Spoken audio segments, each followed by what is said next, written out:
बिहार में इस बार भी एनडीए की सरकार बनेगी और संपूर्ण बहुमत से बनेगी। मैं महिला हूं, इसलिए मैं जानती हूं कि एनडीए की सरकार ने महिलाओं के लिए क्या किया है। एनडीए की सरकार की उज्ज्वला योजना, जो हमारी महिलाएं चूल्हा फूंकती थी, उनके आंखों में धुआं के कारण आंसू भरा रहता था, उस आंसू को माननीय नरेंद्र मोदी जी ने पोंछा है। इस बात को हम महिलाएं भूल नहीं सकती, यह उनका ऋण है हम महिलाओं पर। उन्होंने इज्जत घर दिया, शौचालय, उन्होंने खेत खलिहान को शौच मुक्त कराकर घर घर शौचालय बनवाने का काम किया। नीतीश जी के नेतृत्व में हर घर नल योजना साकार हुआ। महिलाओं के ये डेली की जरूरतों की चीज है। अभी जो प्रवासी आए उनके खाते में कोरोना के समय में पैसा पहुंचा, तो यह तो विनाश बनाम विकास की लड़ाई है। और जब विनाश और विकास की लड़ाई होती है तो विकास की ही विजय होती है। इसलिए मैं तो कहूँगी जय एनडीए, फिर से एक बार तय एनडीए। जी, मतलब फिर से एक बार नीतीश सरकार। लेकिन मैम, जनता में बहुत ज़्यादा रोष है, क्योंकि अगर हम बीजेपी की बात करते हैं तो जनता का मन पिघल जाता है मोदी जी के नाम पर, लेकिन नीतीश कुमार को लेकर जनता में काफ़ी रोष है। क्या लगता है, कारण क्या है? देखिए, 15 साल जब बीत जाते हैं तो एक एंटी इनकम्बेंसी फैक्टर काम करने लगता है, यह जायज़ सी बात है।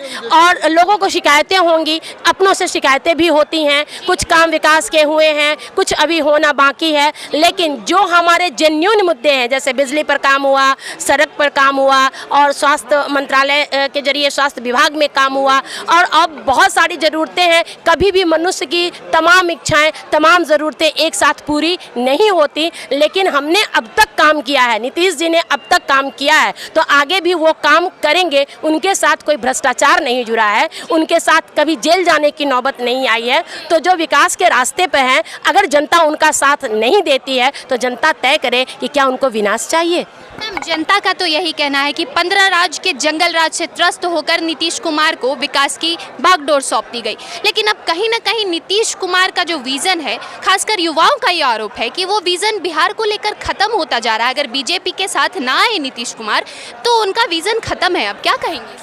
देखिए, यह तो एक अपनी सोच है कि बीजेपी के साथ नहीं आएंगे तो खत्म हो जाएंगे। मुझे लगता है कि बिहार में बीजेपी को नीतीश जी की ज़रूरत है और नीतीश जी को बीजेपी की ज़रूरत है। दोनों जब इकट्ठे मिलते हैं, बीच में हमारा गठबंधन टूटा था, तो जो 20 महीने की सरकार थी वह कुछ नहीं कर पाई। तो एक होता है कि कुछ केमिकल्स मिलते हैं, केमिस्ट्री मिलती है, तो बीजेपी और नीतीश जी की केमिस्ट्री मिल करके काम करती है तो रिजल्ट आता है। और इसके अलावे जो भी गठबंधन हुआ उसका कोई रिजल्ट आया नहीं। तो युवाओं में जो रोष है वो रोजगार के कारण है। यहाँ कल कारखाने नहीं स्थापित हुए, लेकिन उसके लिए जो बेसिक ज़रूरतें थी, बिजली, पानी, यह हो गया है। तो इस शासनकाल में हम जीत कर आएंगे। तो मुझे पूरा विश्वास है कि रोजगार जो युवाओं का प्रमुख मुद्दा है उस पर हमारे माननीय विचार ही नहीं करेंगे, बल्कि उस समस्या को भी दूर करेंगे, जैसे एक एक कर उन्होंने पानी, बिजली, सड़क की समस्याओं को दूर किया।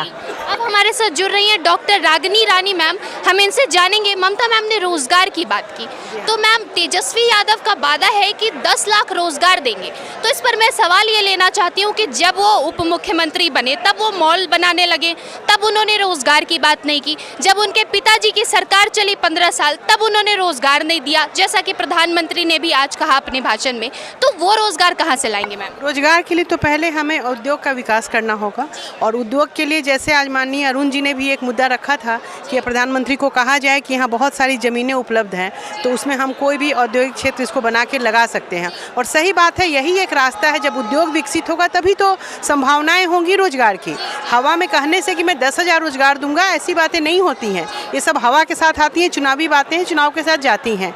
सही में धरातल की बात अगर हम करते हैं तो औद्योगिक क्षेत्र हमें विकसित करना होगा, और तब हमें रोजगार देना होगा यहाँ के युवाओं को, जिसके लिए एनडीए सरकार में ये बातें चल रही हैं, और शायद हम लोग आगे इस काम को करेंगे भी। जी मैम, बात करते हैं महिला सशक्तिकरण की। हम ये जानते हैं कि जब देश की महिला सशक्त होती है तभी देश सशक्त होता है, लेकिन बिहार में कहीं ना कहीं ये समस्या है कि पुरुष खुलकर सामने आते हैं लेकिन महिलाएं नहीं आ पाती हैं। इस पर क्या आप लोगों का क्या विजन है इस पर? हाँ, मैंने ये महिलाओं के साथ बहुत सारी बैठक की हैं। हैं। एज ए महिला अध्यक्ष होते हुए मैं बहुत सारी महिलाओं के साथ जुड़ के इस पर बात करने की कोशिश की हूँ। निरंतर शिक्षा कम होना एक बहुत बड़ी रुकावट है जिससे महिलाएं सशक्तिकरण नहीं हो रही हैं। लेकिन हमारे माननीय प्रधानमंत्री आदरणीय नरेंद्र मोदी जी ने जो आत्मनिर्भर भारत की घोषणा की है, तो जब महिलाएं धीरे धीरे आत्मनिर्भर की ओर बढ़ रही हैं तो वो सशक्त भी होंगी ही। क्योंकि मैंने छोटे छोटे रोजगार दे के देखा है कि जब पैसा महिलाओं के पास आने लगा है तो महिलाएं अपने बच्चों के प्रति जागरूक हुई हैं, उनको शिक्षा देने के लिए, घर में उनके शराब ना आए, शराबबंदी हो, इन सब पे काफ़ी ही मतलब चेतना के साथ जुड़ी हैं। तो मुझे लगता है थोड़ा सा जागरूकता की ज़रूरत है महिलाओं के बीच में, ताकि वो निरोग रह सकें, थोड़ी शिक्षा उनके बीच में हो और वो आत्मनिर्भर हो रही हैं तो वो ऐसा कार्य करेंगी। जी, महिला पर मैं एक बात और कहूँगी कि महिलाओं को राजनीतिक दायित्व भी दिया जाना चाहिए, उनका प्रतिनिधित्व बढ़े। जैसे मुजफ्फरपुर में 11 अभी विधानसभा क्षेत्र है, एक भी हमारी महिला कैंडिडेट नहीं है, तो महिला आधी आबादी है। तो मेरी मांग जहाँ तक पहुँचे, मैं पार्टी के एक कार्यकर्ता, निष्ठावान कार्यकर्ता होने के नाते मांग करती हूँ कि कम से कम 2 सीट इन 11 में महिलाओं को दिया जाए। फिर आप महिलाओं का रंग देखिए, पुरुषों पर भारी न पड़ी महिलाएं तो फिर कहिएगा। बहुत अच्छी बात मैम ने कही कि आप, मैम ने तो खैर मुजफ्फरपुर की बात की, लेकिन मैं बात करूंगी बिहार की। अगर आप गिनने जाएं कि कितनी नेता हैं बिहार की राजनीति में, तो आप उंगलियों पर गिन सकती हैं, 1 2 3 गिनती खत्म। क्या कहेंगी मैम? महिलाओं को बढ़ने नहीं दिया जाता है। जैसा भी ममता जी ने कहा कि टिकट बंटवारे की बात हुई तो लोग महिला सशक्तिकरण को भूल गए। जब भी बातें होती हैं हमारे समाज में तो महिला आधी आबादी है और उनके सशक्तिकरण को लेकर बहुत सारी बातें होती हैं, बस वो बातें ही रह जाती है। और जब विकास के रास्ते में हम लोग आगे बढ़ती हैं तो हम लोग का पैर खींचा जाता है। तो यह तो एक बहुत बड़ी बात है जो हम लोग के साथ निगेटिव होता है, जिसके कारण महिलाएँ आगे नहीं बढ़ पा रही हैं राजनीति में। नहीं तो योग्यता में, एक्सपीरियंस में कहीं से महिलाएँ कम नहीं हैं। वो एक आखिरी सवाल आपसे कि इस बार किसकी होगी बिहार की सत्ता पर कौन काबिज होगा? बिहार की सत्ता पे तो जहाँ तक हम लोग को लगता है कि एनडीए ही काबिज होगी। जय एनडीए तय एनडीए ही लग रहा है, इसी नारा के साथ। धन्यवाद। हाँ, शुभकामनाओं के साथ बहुत बहुत धन्यवाद आप। जी बताइए, आप में से कोई कुछ? जी आप बताइए मैम, क्या कहना चाहिए? क्या माहौल रहा 15 सालों में, क्या कुछ बदला और इस बार चुनावी माहौल क्या है? इस बार के चुनावी माहौल को आप लोग भी देख रही हैं। एनडीए की सरकार बनेगी और बनना तय है।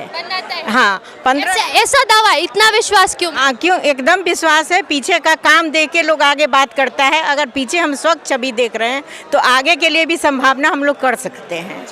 इसीलिए जय एनडीए तय एनडीए। जी धन्यवाद हमारे साथ जुड़ने के लिए।